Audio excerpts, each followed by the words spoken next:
کدام زنی که این سنش متعلق به مادرها دارد، به خواهرها دارد، کدام عورتی که کدام زنی که در ماه شریف رمضان شوهرش خشنود بسازد. شوهر خشنود ساختن چی است؟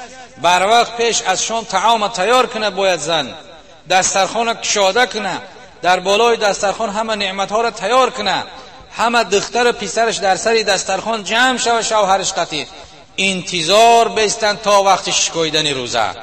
خداوند جل جلاله در این حال به فرشتگانش خطاب میکرده است که ای فرشته های من، وقتی که آدم خدا گفت خلق کنم، فرشته ها راضی نبودن، گفتن خلقش نکن، این خونی بنا حق میرزه، این زنا میکنه، این گناه میکنه. خدا میگه ای فرشته ها نگاه کنید، همه نعمت ها در پیش بنده من تیار، اما به خاطر من از سحر تا بیگاه گرسنه ایستادگی، تشنه ایستادگی، به خاطر من از این نعمت ها استفاده نمیکند.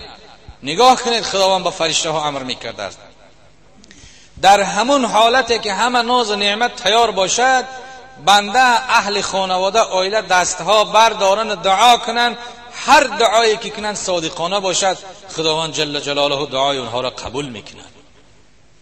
این هم یک نعمت برای ما و شما هست.